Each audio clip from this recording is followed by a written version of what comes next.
video sul pianoforte e quello sulla sintesi FM si sentiva la mancanza di un organo.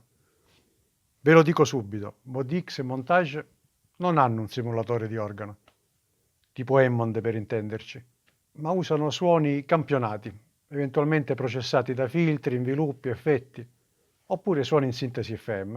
Sul vero Hammond, ma anche sui moderni simulatori, il suono si regola usando dei comandi da pannello, in particolare i 9 drawbars, che qui non abbiamo. Vale la pena di fare un breve riassunto sulla storia di questo organo. Negli anni 30, vedendo gli enormi e costosissimi organi a canne nelle chiese, il signor Hammond si mise in testa di creare uno strumento maneggevole e meno costoso che potesse riprodurre quei suoni. E in effetti le sigle che troviamo sui 9 drawbars si riferiscono alla lunghezza delle canne d'organo, misurate in piedi. Perché in piedi? Non potevano star seduti? In piedi, l'unità di misura britannica.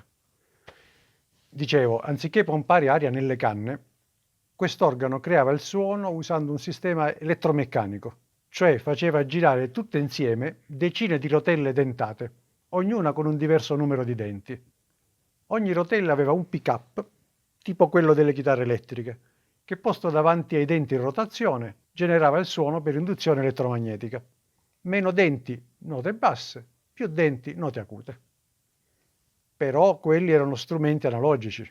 C'erano sempre lievi interferenze tra i circuiti, del rumore di fondo elettrico e anche meccanico. E inoltre, premendo i tasti, a parte le note, si udiva un click a causa del contatto elettrico.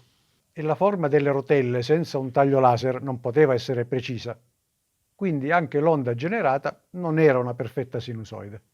Poi il signor Hammond non amava l'amplificatore a coni rotanti del signor Leslie e ormai anziano si incazzava quando ragazzacci come Kit Emerson accentuavano il click nelle esecuzioni anziché mascherarlo.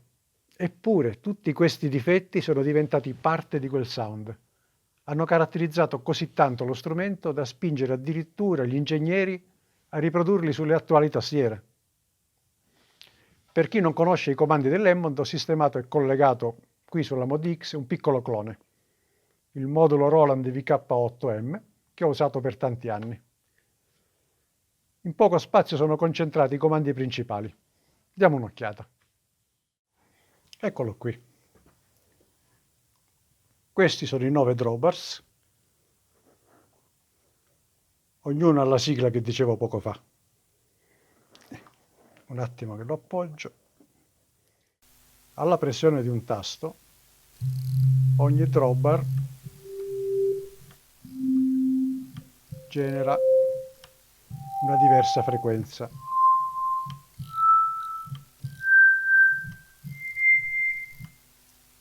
Sedici piedi corrisponde alla canna più lunga, quindi nota più grave, e andando verso destra le barre generano frequenze sempre più alte.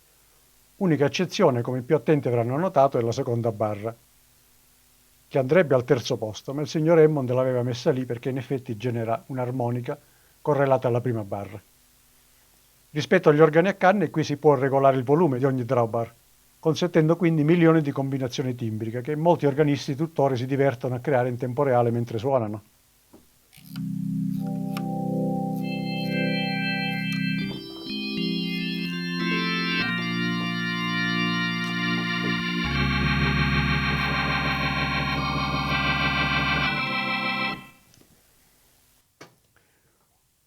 Un'altra tipica caratteristica dell'Hammond è la percussione, disponibile in 2 tonalità, in 2 livelli e 2 velocità. Come ho spiegato in un altro video, la percussione viene attivata nelle note staccate, mentre suonando in modo legato si esaurisce dopo la prima nota o comunque nei primissimi istanti. Una precisazione, la percussione usava il circuito dell'ultimo drawbar, quindi quando era attivata veniva automaticamente escluso quel drawbar. Col rock ha fatto il suo ingresso anche il suono distorto dell'amplificatore. Qui posso simulare varie situazioni.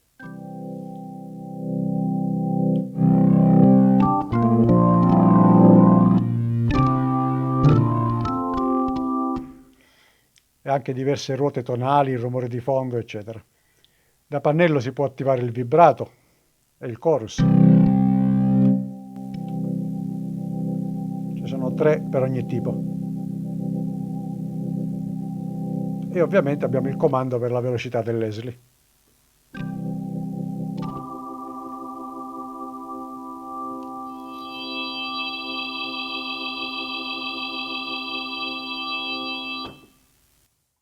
Ma torniamo a noi. Sul montaggio ModX troviamo vari campioni, anche di singoli drawbars, e possiamo quindi programmare dei suoni di organo Hammond, ma non avremo il feeling dello strumento originale, in particolare i 9 drawbars, i vari switch, eccetera, per un controllo da pannello in tempo reale. Però sul montage abbiamo 8 faders che potremmo usare come drawbars e magari programmare la modulation wheel come primo drawbar, così li abbiamo tutti e 9. Su ModX il controllo è più sacrificato perché possiamo usare solo 4 faders per volta. Sia chiaro, non ci sarà una corrispondenza perfetta fra posizione di faders e i veri drawbars, posizione che tra l'altro sono pure invertite. Lo scopo qui è solo spippolare con un look ispirato al pannello dell'Hammond. Per il resto si possono programmare i pulsanti assign, le knob, il pedal switch e magari usare le scene per salvare varie versioni, ad esempio diverse parti con vari tipi di ampli o impostazione del Leslie. Insomma, seppur limitati, possiamo preparare uno o più performance che consentono un certo controllo da pannello, giusto per divertirci. Già si trova nei preset qualcosa di pronto e anche in rete. Ne ho fatta una anch'io, ovviamente sfruttando i suoni interni, niente campioni importati. Appena trovo 2 minuti la carico su Soundmondo, ma intanto ve la mostro per farvi vedere come ho realizzato il tutto. Prima però devo togliere il modulo Roland da qui sopra. Eccoci. Questa è una versione semplificata della mia performance, così è più facile da capire. Notiamo innanzitutto che ci servono almeno 2 parti perché ogni parte ha 8 elementi. Quindi in questa ci sono i drawbar da 2 a 9, in quest'altra c'è il drawbar 1 e altri suoni come la percussione, il click e rumori vari. I faders sono impostati per regolare il volume di elementi, normalmente quelli della prima parte, appunto per emulare i drawbars dal 2 a 9, mentre per l'altra parte ho assegnato alla modulation wheel qui a sinistra il volume dell'elemento relativo al drawbar 1. Ovviamente sul montaggio avremo tutti e 9 comandi a vista, molto più pratico. Se selezioniamo la prima parte, in questa videata troviamo un piccolo supporto visivo, cioè i livelli degli 8 elementi, quelli comandati dai faders.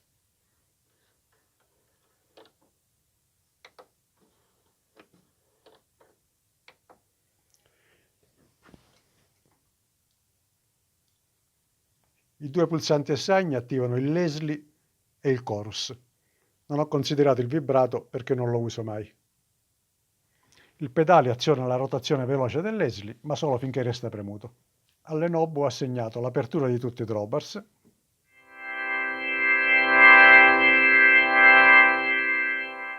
il bilanciamento fra le 2 percussioni, il volume del click,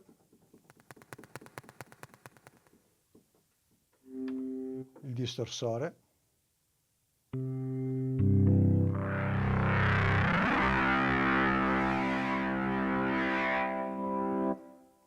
il riverbero,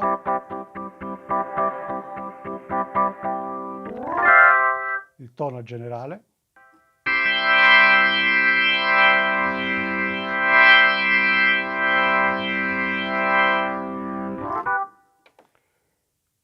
il rumore di fondo, abbassiamo così si sente meglio,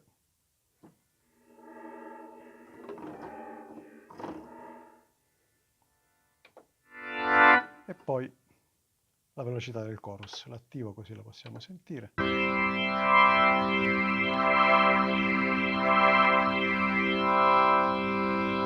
E ovviamente il Leslie.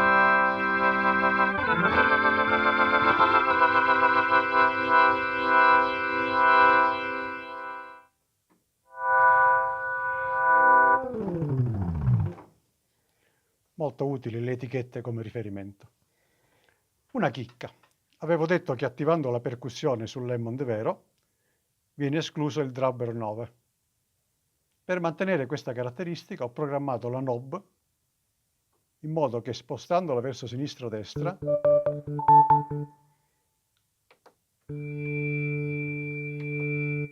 venga escluso il volume del drawbar 9.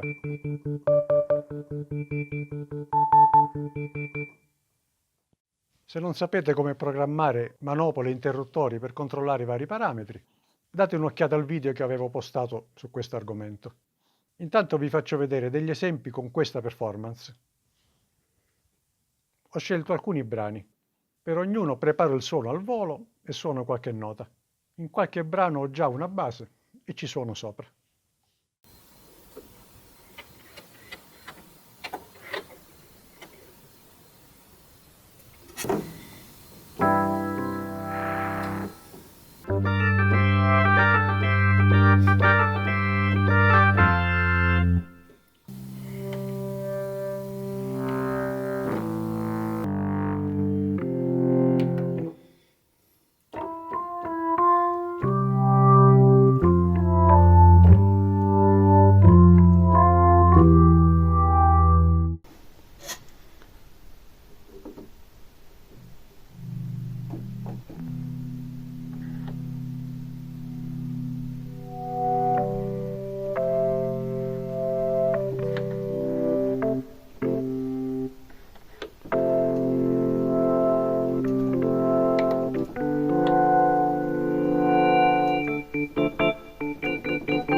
On her makeup and brushes her long blonde hair, and then she asked me, do I look alright? And I say yes, you look wonderful tonight.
E dentro una cantina di stelle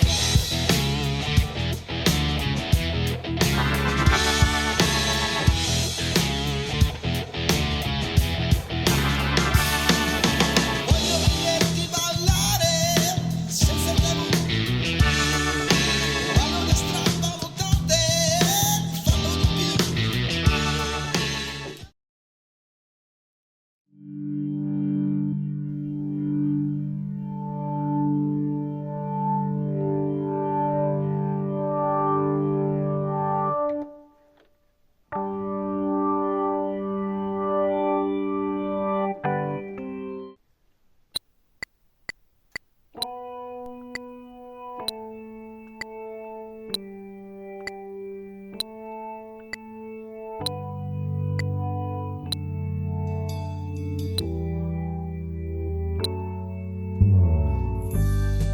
sei cose nella mente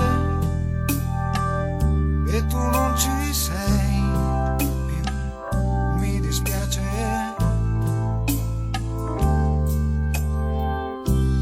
E me che cammini come me dall'altra parte della strada. Nei live può essere stimolante giocare con Dropbars per creare il suono in tempo reale. Ma se non c'è questa necessità, ad esempio perché in una certa canzone il timbro di organo è quello e deve restare così, allora possiamo preparare il suono prima, regolando i drawbars e le altre funzioni, oppure programmando col solito sistema, cioè scegliendo vari campioni già presenti sulla macchina e impostando filtri ed effetti, e infine ovviamente salvare la performance col nome appropriato. Anche qui vi faccio ascoltare degli esempi. In qualche performance ho usato anche la sintesi FM e dove posso suonerò su basi audio per rendere meglio l'idea.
Baby, don't hurt me no more.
Come avete visto e sentito, ho usato solo i suoni della tastiera, niente campioni esterni. Queste sono workstation di buon livello. Personalmente mi diverto di più se ne sfrutto le funzioni, piuttosto che riempire la memoria di suoni campionati. Quindi, buon divertimento a tutti.